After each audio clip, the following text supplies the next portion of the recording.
Thank you, Pawling Shakespeare Club and the Spirits of Pawling. And now let's begin, ladies and gentlemen, the Pawling Shakespeare Club.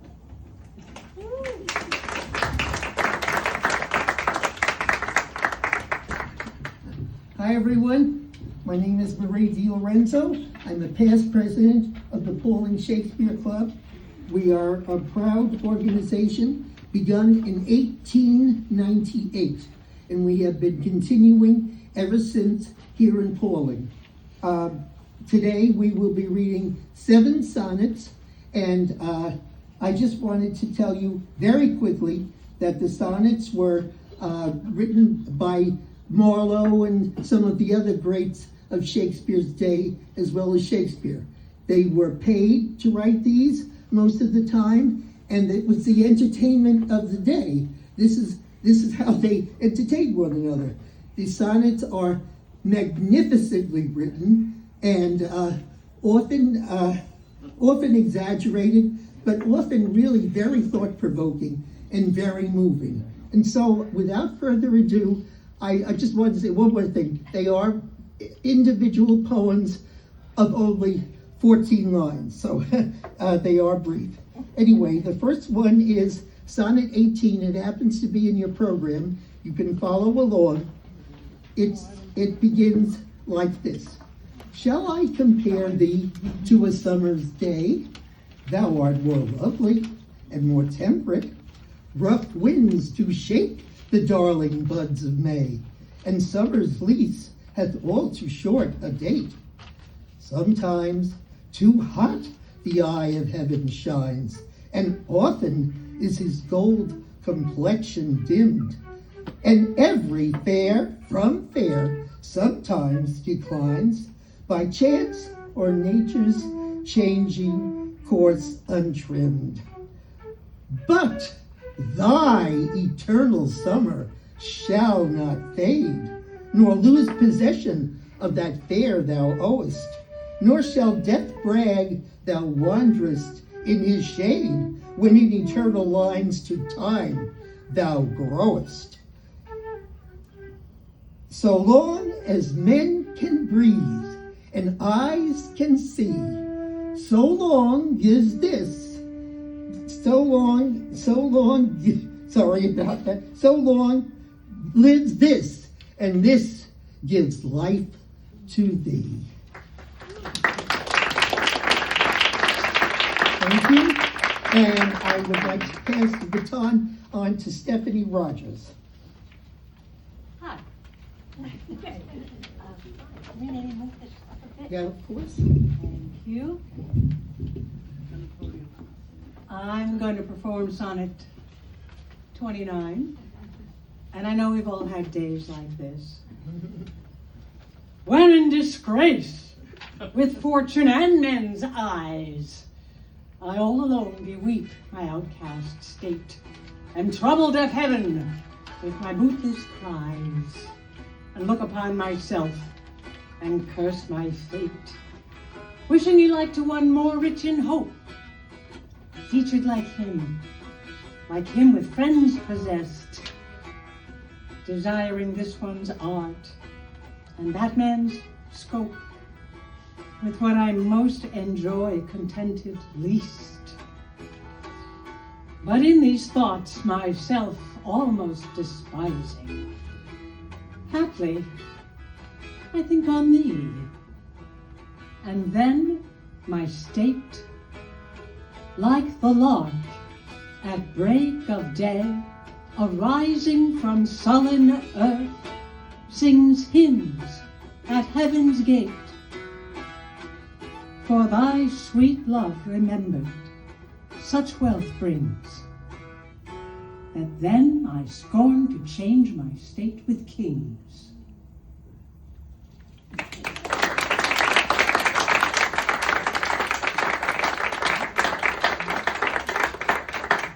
Performer will be Barbara Quick with another sonnet about the expanding power of love.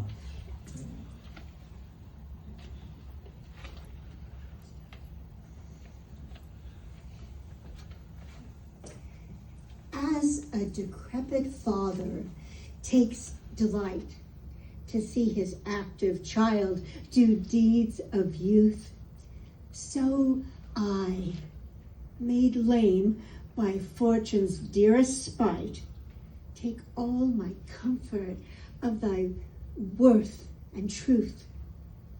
For whether beauty or birth or wealth or wit, or any of these all, or all, or more, entitled in thy parts, do crowned sit.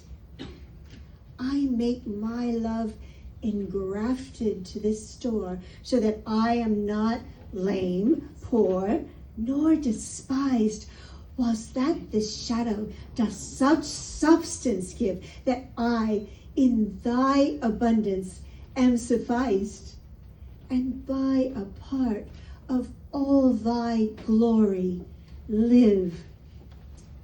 Oh, look what is best. That best I wish in thee. This wish I have, then 10 times happy me.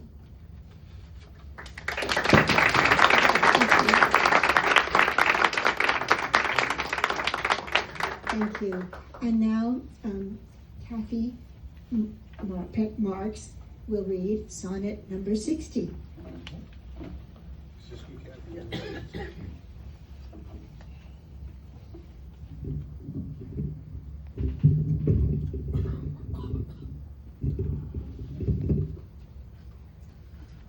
Like as the waves move toward the pebbled shore, so do our minutes hasten to their end, each changing place with that which goes before.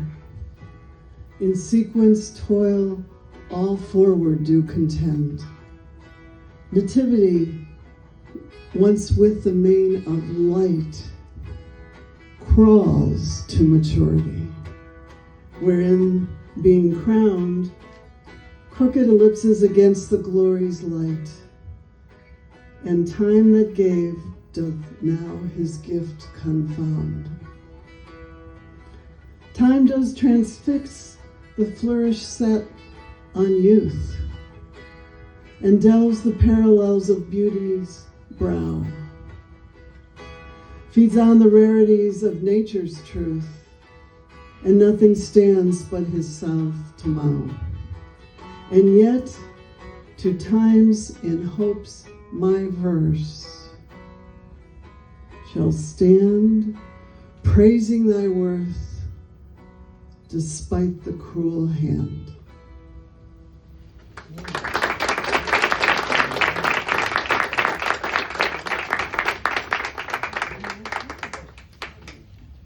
So I'm up next. I'm Susan Stone. Right. And I'm going to be reading sonnet number 91.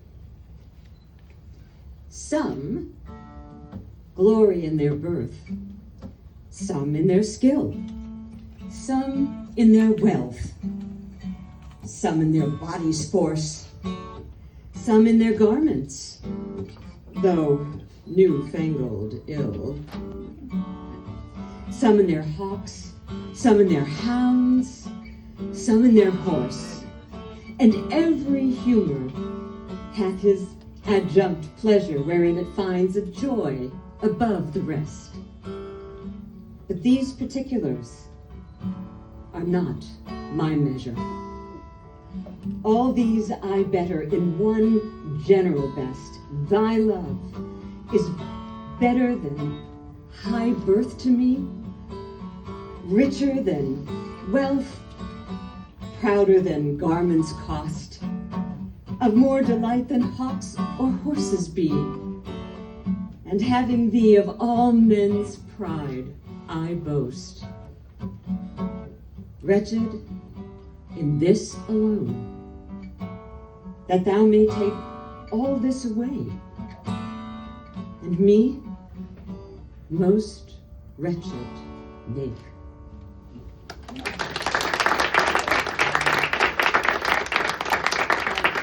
Thank you. And Carolee Cantor is up next.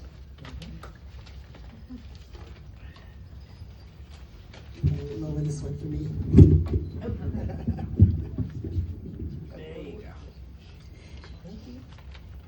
sometimes you don't see somebody for a long time and they haven't aged one bit. And this sonnet deals with some thoughts about people that you've known forever and they never age. To me, dear friend, you can never be old. For as you were when first your eye I eyed, such seems your beauty still. 3 winters cold have from the forest shook 3 summers' pride. 3 beauteous springs to yellow autumns turned.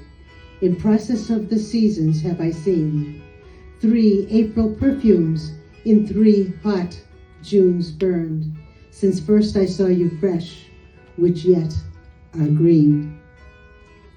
And yet doth beauty, like a dial hand, steal from his figure, and no pace perceived. So your sweet hue, which methinks still doth stand, hath motion, and my eye may be deceived. For fear of which, hear this, thou age unbred, ere you were born, was beauty's summer dead.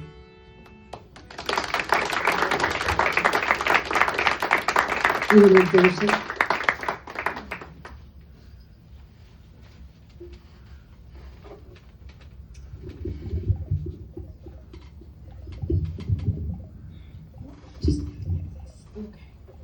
I'm reading Sonnet 116. Let me not to the marriage of true minds admit impediments. Love is not love which alters when it alteration finds, or bends with the remover to remove. Oh no, it is an ever fixed mark that looks on tempests and is never shaken. It is the star to every wandering bark, whose worth's unknown, though his height be taken. Love's not time's fool, though rosy lips and cheeks within his bending sickle's compass come. Love alters not with his brief hours and weeks, but bears it out to the edge of doom. If this be error, and upon me proved, I never writ, nor no man ever loved.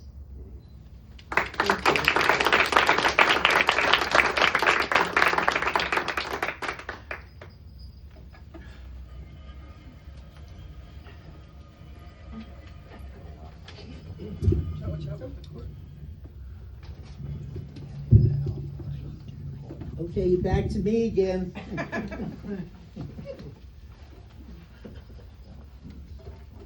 I have my eyeglasses this time. We're going to read Sonnet 18. You have it in your program together. One time, just one time. We won't, and then after that can come the rest of the fun. Also, did we?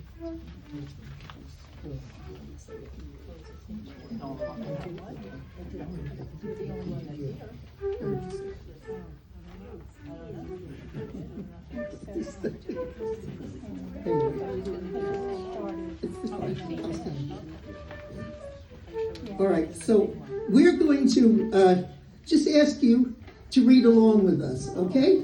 I'm sorry, Marie, where do I find this? It's in the program. Inside your front page at the bottom, after the names of the sonnet readers. We thought it'd be nice if we all could read it together. And if you look, the ladies here and the sonnet readers can help and guide you. And if you'd like to stand up, sonnet readers, and help and stand and face the audience and get them to follow along, that would be wonderful. So, Read our lips. right. Remember, just read. There are punctuation marks as guides. There are rhymes, lines that rhyme. So there are plenty of guides. So we're just going to enjoy ourselves and we promise you one reading, and then we can go on to all the fun stuff. Okay? Yes. Speak the speech trippingly, on the tongue. Right, said Shakespeare. And so, here we go. Shall I compare thee to a summer's day? Thou art more lovely and more temperate. Rough winds do shake the darling buds of May, and summer's lease hath all too short a date.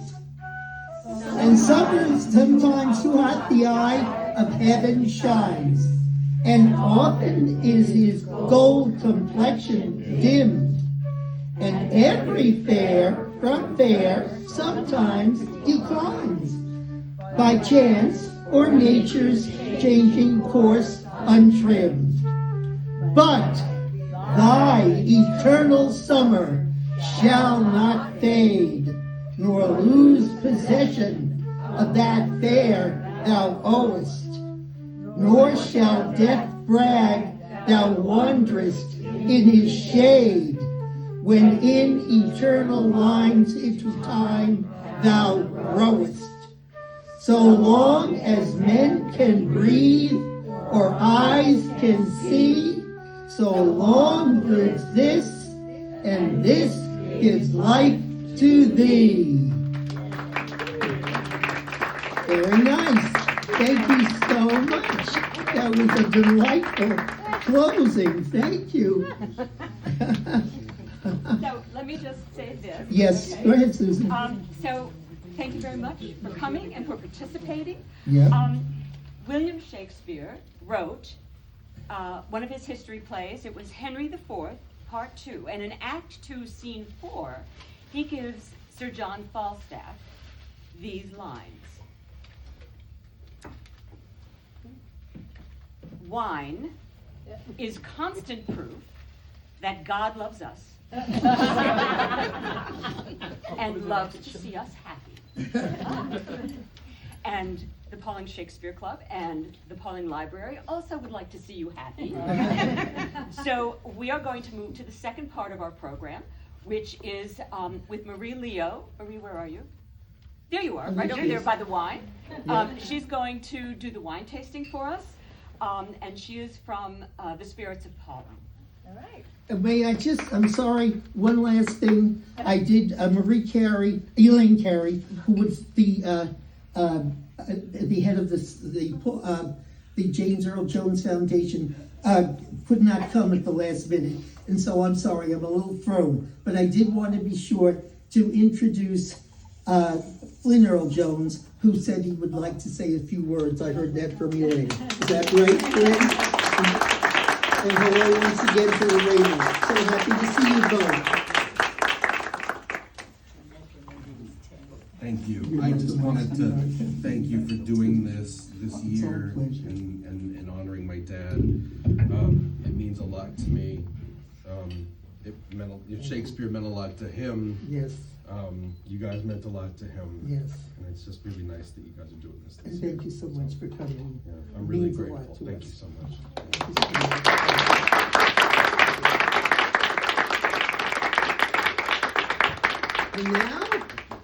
And now, really, it is time. It's time for the wine tasting. It's time for sipping. Unless you like the musical reprise of Rodgers and Hammerstein. While you're sipping. All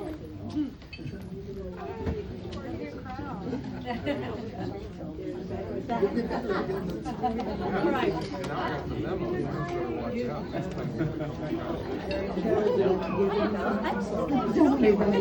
I do for you. What's your American name? Vincent.